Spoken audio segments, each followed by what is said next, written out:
আজ আমরা পড়ব প্লাজমা মেমব্রেন বা কোষ পর্দা। প্রাণী কোষের সর্ববহিস্থ আবরণ হচ্ছে কোষ পর্দা বা প্লাজমা মেমব্রেন। উদ্ভিদ কোষের ক্ষেত্রেও কোষ পর্দা বা প্লাজমা মেমব্রেন থাকে, কিন্তু উদ্ভিদ কোষের ক্ষেত্রে সেটা কোষ প্রাচীরের ভেতরে থাকে। তো সব থেকে বাইরের আবরণ, তার মানেই কি সে পরিবেশের সঙ্গে ডাইরেক্টলি তার কন্ট্যাক্ট হচ্ছে, অর্থাৎ কোষ পরিবেশের সঙ্গে ডাইরেক্টলি কন্ট্যাক্ট হচ্ছে কি কোষ পর্দার দ্বারা। তো কোষ পর্দা আমরা দেখি একটা, যদি প্রাণী কোষের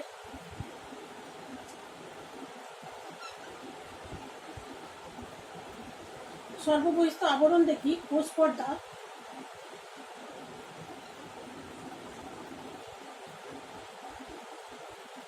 তো এই কোষ পর্দার কি জন্য এর প্রয়োজনীয়তা কি? তো কোষ পর্দার প্রথম প্রয়োজনীয়তা হচ্ছে কোষকে একটা আকৃতি দেওয়া, যেটা দিয়েছে। আর কি, এটা কি করে? বাইরের পরিবেশ থেকে কোষকে সুরক্ষা প্রদান করে। আর কি করে? কোষের মধ্যে বিভিন্ন প্রয়োজনীয় বস্তুর এন্টার এবং বিভিন্ন অপ্রয়োজনীয় বস্তু কোষ থেকে বাইরে বের করে দেওয়া এর কাজ। তো প্রয়োজনীয় বস্তুগুলো কি কি হতে পারে? প্রয়োজনীয় বস্তুগুলো যেমন অক্সিজেন সাপ্লাই হতে পারে, নিউট্রিয়েন্টস হতে পারে, দেন বিভিন্ন এনজাইমস হতে পারে, হরমোন হতে পারে এবং প্রভৃতি। আর কি কি বের করে দেয়? কোষের মধ্যে আমরা জানি অক্সিজেনের উপস্থিতিতে শ্বসন হয়, বিপাক চলে, এবং এই বিপাকজাত যে দূষিত পদার্থগুলো সেইগুলো কি করে দেহ থেকে বের করে দেয়। আর কি, কার্বন ডাইঅক্সাইডও ত্যাগ করা। আর কি, বর্জ্য পদার্থ প্রভৃতি কোষ থেকে বের করে দাও, এই সমস্ত এটার কাজ। তো এর প্রকৃতি সম্বন্ধে বিভিন্ন সময় বিভিন্ন বিজ্ঞানীরা বিভিন্ন মডেল দিয়েছেন। তার মধ্যে প্রথমে যে মডেলটার কথা উল্লেখ করব সেটা হচ্ছে স্যান্ডউইচ মডেল।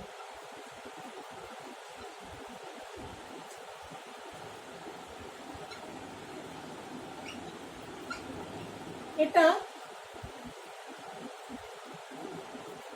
1935 এবং পুনরায় 1952 সালে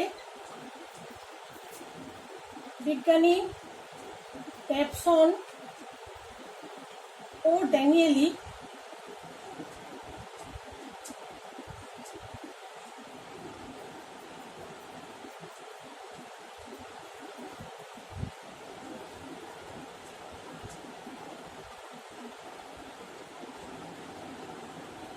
এই মডেলটা দিয়েছেন। তো এই মডেলটাতে কি বলা হয়েছে, যে এই যে সর্ববহিস্থ আবরণ, সেটি দুটি প্রোটিন লেয়ারের মধ্যে একটা লিপিড বাইলেয়ার স্যান্ডউইচ অবস্থায় আছে। অর্থাৎ কিনা একটা লিপিড লেয়ার যেটা কিনা বাইলেয়ার,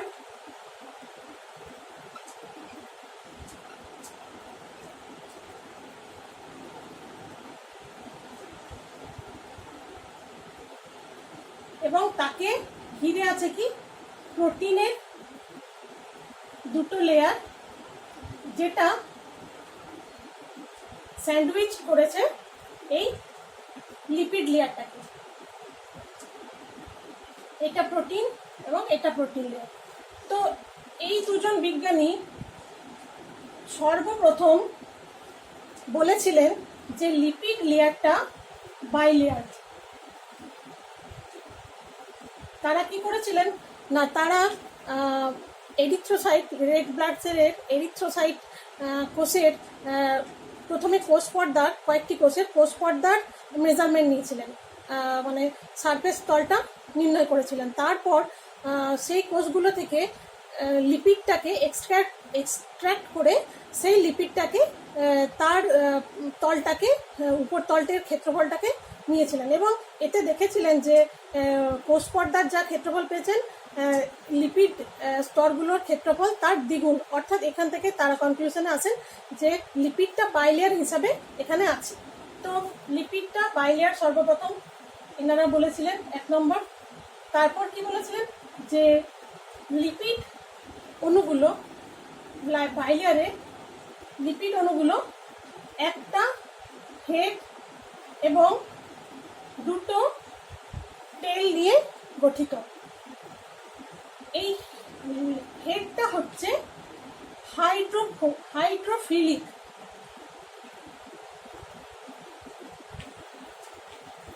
আর টেল হচ্ছে হাইড্রোফোবিক। এবং এই হাইড্রোফিলিক এবং হাইড্রোফোবিক নেচারের জন্য এই লিপিডগুলোর নেচারটাকে বলা হয় অ্যাম্ফিপ্যাথিক।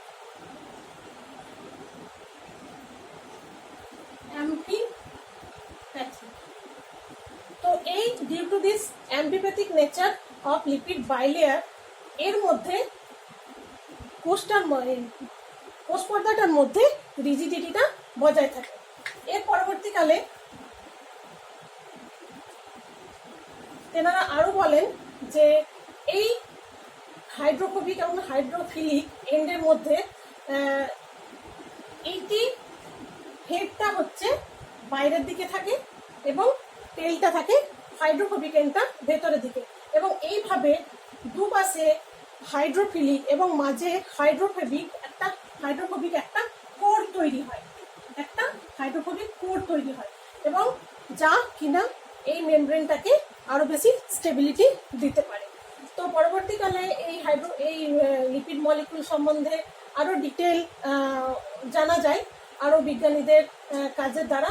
তো এটা প্রথম মডেল যেটা ছিল স্যান্ডউইচ মডেল, যেটা কিনা দুটো প্রোটিন বাইলেয়ারের মধ্যে লিপিড বাইলেয়ারটা স্যান্ডউইচ অবস্থায় আছে। এরপর আরেকটা মডেল আছে যেটা বিজ্ঞানী রবার্টসন দিয়েছিলেন, সেটাকে বলা হয় unit membrane model. Unit membrane মডেলে উনি কি বলেছিলেন না, উনি বলেছিলেন যে লিপিড প্রোটিন পিএলপি এই তিনটি স্তর এতটাই কাছে থাকে যে তারা একটা ইউনিট হিসাবে কাজ করে। এবং রবার্টসন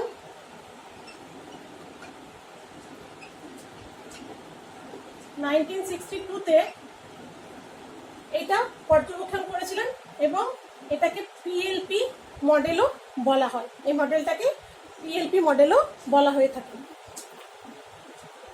এরপরে যে মডেলটা এখনো পর্যন্ত স্বীকৃত এবং সব থেকে অ্যাডভান্স মডেল, সেটা হচ্ছে বিজ্ঞানী সিঙ্গার অ্যান্ড নিকলসন যেটা দিয়েছিলেন 1972 সালে, এবং সেই মডেলটার নাম হচ্ছে ফ্লুইড মোজাইক মডেল।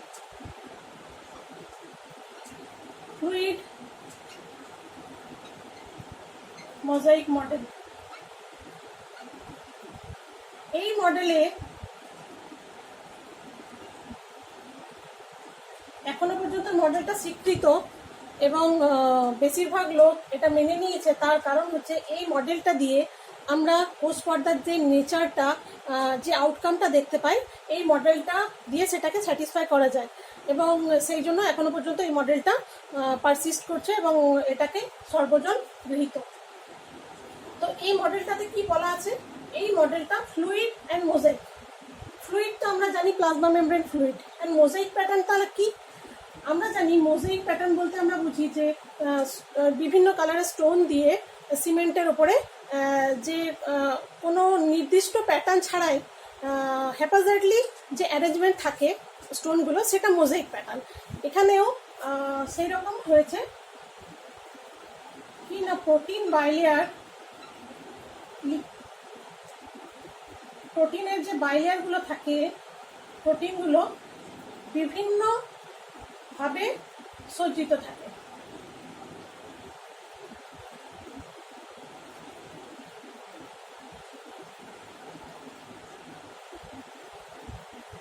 তো এটা হচ্ছে হেডগুলো, lipid heads. These are the proteins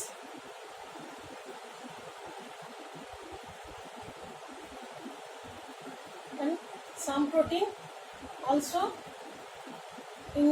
inside the cell through the inner membrane, towards the inner membrane. So that's how the tails, hydrophobic tails, are arranged, and hydrophilic heads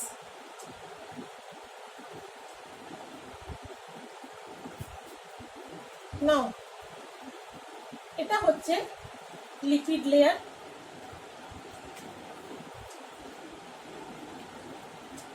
এগুলো হচ্ছে protein. তো protein lipid থাকবে, আর কি থাকবে, লিপিডটা by layer আছে আমরা জানি, এটাও লিপিড লেয়ার।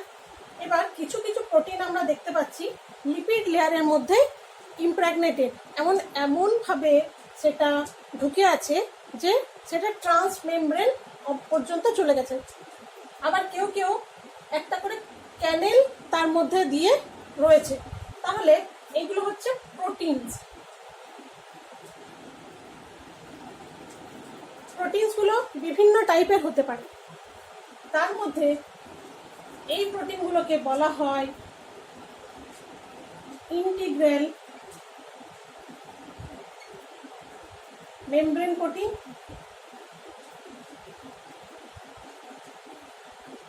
আর এটাকে বলা হয় peripheral membrane protein. Peripheral membrane protein and integral membrane protein. আর লিপিড লেয়ার, তো আমরা এখানে লিপিড পেলাম আর প্রোটিন পেলাম। আর কি থাকে, এর আউটার লেয়ারের সঙ্গে কিছু কিছু কার্বোহাইড্রেটস থাকে। এই কার্বোহাইড্রেটসগুলো কি হতে পারে, ব্রাঞ্চড হতে পারে অথবা আনব্রাঞ্চডও হতে পারে। তো প্রত্যেকটা ডিটেল আমরা এখন পড়ব। এর মধ্যে লিপিড সম্বন্ধে আমরা প্রথমে পড়ি।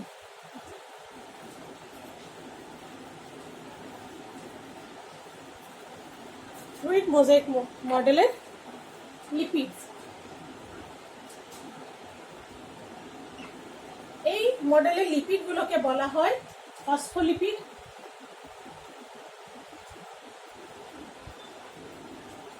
কারণ এই লিপিডগুলো যে হেড থাকে তাতে একটা ফসফেট আয়ন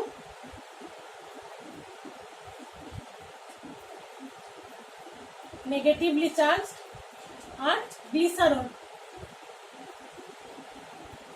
গ্লাইকল আর টেলটা একটা স্ট্রেট আর একটা স্লাইটলি বেন্ড। স্ট্রেটটা তৈরি হচ্ছে স্যাচুরেটেড ফ্যাটি অ্যাসিড দিয়ে, আর টেলটা আনস্যাচুরেটেড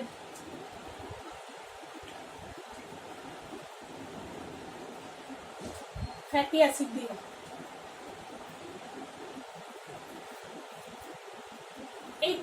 এই হেডটা নেগেটিভলি চার্জ, আর এখানে যে স্যাচুরেটেড ফ্যাটি অ্যাসিড থাকে এটা যখন সেকেন্ড লেয়ারের সঙ্গে বাইন্ড করে তখন টেম্পারেচার চেঞ্জের সময় এটা কি করে স্ট্রেট থাকতে পারে, অর্থাৎ এটার নেচারটা হচ্ছে সলিড,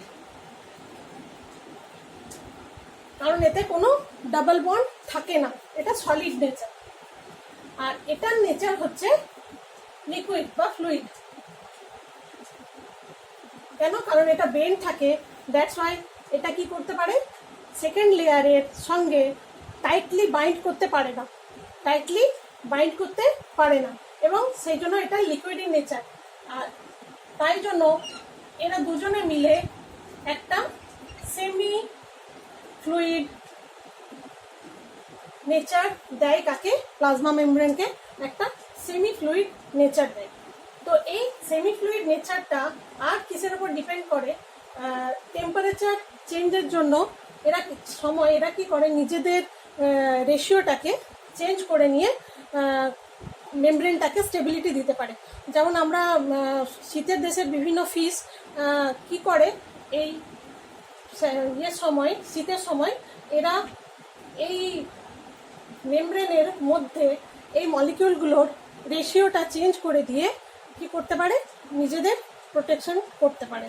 এবং এই সেমি ফ্লুইড নেচারটা আর কিসের উপর ডিপেন্ড করে? আরেকটা জিনিস আছে, যেটা হচ্ছে এর মুভমেন্ট। এই মলিকিউলগুলো, ফসফোলিপিড মলিকিউলগুলো মুভ করে, কারণ এরা সবসময় স্টেবল থাকে না, এবং এরা মুভমেন্ট দেয় বলেই প্লাজমা মেমব্রেনটা এতটা ইলাস্টিক হতে পারে। এই মুভমেন্টটার জন্য এদেরকে ডাইনামিকও বলা হয়। প্লাজমা মেমব্রেনটাকে ডাইনামিক বলা হয়। এবং কি কি মুভমেন্ট দেয়? একটা ওয়ান টাইপ অফ মুভমেন্ট হচ্ছে যেটা হচ্ছে ল্যাটারাল ডিফিউশন, সেকেন্ড হচ্ছে flexion. Lateral diffusion means laterally এরা যেখানে ডেন্সিটি বেশি সেদিক থেকে যেখানে ডেন্সিটি কম সেদিকে চলে আসবে, ডিফিউশনের নিয়ম। ফ্লেকশন মিন্স এর টেলটা শুধু মুভ করবে, হেডটা মুভ করবে না, মানে টেলটা ঘুরবে। থার্ড হচ্ছে রোটেশন। রোটেশন কি? Rotation both head and tail rotate. Fourth একটা very special type of movement, flip flop.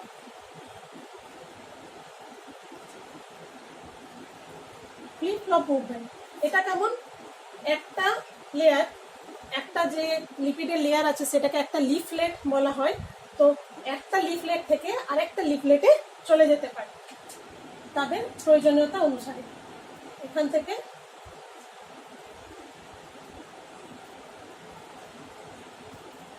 তো এই ধরনের মুভমেন্টগুলোর জন্য এটাকে ডাইনামিক বলা হয়। এবং এখন ফ্লুইড মোজাইক মডেলটাকে ফ্লুইড ডাইনামিক মোজাইক মডেল বলা হয়ে থাকে। তো এটা হলো লিপিডগুলোর গঠন। এরপরে আমরা দেখি প্রোটিনগুলো। তো আমরা টু টাইপস দেখলাম, পেরিফেরিয়াল প্রোটিন আর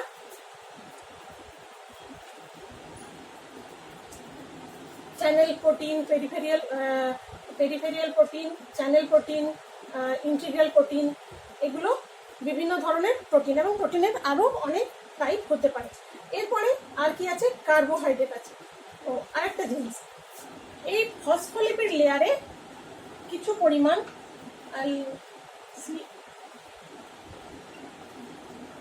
কোলেস্ট্রল থাকে, সেটা কি লেস দেন 6%, সেটা থাকবে লেস দেন 6%। এই কোলেস্ট্রলটা কাজ কি না, যখন টেম্পারেচার চেঞ্জ হয়, টেম্পারেচার চেঞ্জেও মেমব্রেনটাকে স্টেবল রাখা বা টেম্পারেচার ইন্ডিপেন্ডেন্ট রাখার জন্য এই কোলেস্ট্রলটা কাজ করে। এবং এই কোলেস্ট্রলের ডেন্সিটি ডিফারেন্ট প্লেসে ডিফারেন্ট হয়। Membrane through the membrane different প্লেসে এই কোলেস্ট্রলের ডেন্সিটিটা ডিফারেন্ট হয়। তো এরপরে আমরা আসবো কার্বোহাইড্রেটে। কার্বোহাইড্রেটগুলো either single chain or maybe branch. তো এরা কি হয়,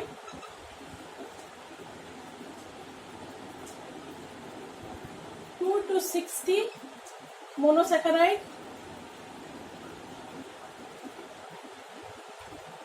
চেন দিয়ে এগুলো তৈরি হয়, 2 to 60। আর কি এটা কাজ কি এই কার্বোহাইড্রেটগুলোর কাজ কি? এই ইমিউনিটি সিস্টেমে এই কার্বোহাইড্রেটগুলোর খুব একটা গুরুত্বপূর্ণ কাজ আছে। এরা কি করে? এরা কোনো ফরেন পার্টিকেলকে রিকগনাইজ করতে পারে। সেম বডি সেলকেও এরা যেমন রিকগনাইজ করতে পারে, তেমনি কোনো ফরেন সেলকেও এরা রিকগনাইজ করতে পারে, এবং রিকগনাইজ করে সেই সিগন্যালটা কোথায় পাঠায়? থ্রু দ্য মেমব্রেন সেটা সেল সেন্টারে পৌঁছায়, এবং তার পরবর্তী কাজটা। তাই জন্য এটা কি হয়? Immunity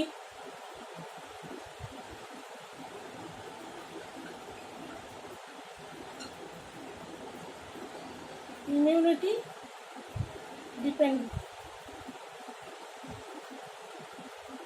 on carbohydrates.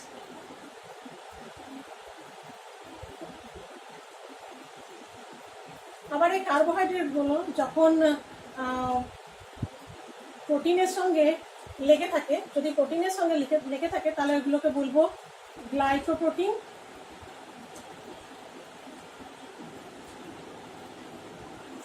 আর এটা যদি লিপিডের সঙ্গে লেগে থাকে তাহলে সেটাকে বলবো গ্লাইকোলিপিড।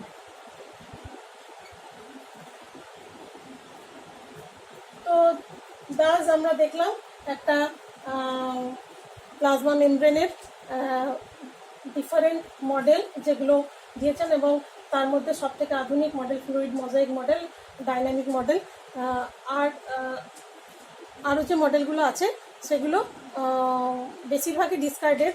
আর যেগুলো বলার মতো ওই 3টে মডেলই আমি বলেছি। That's all.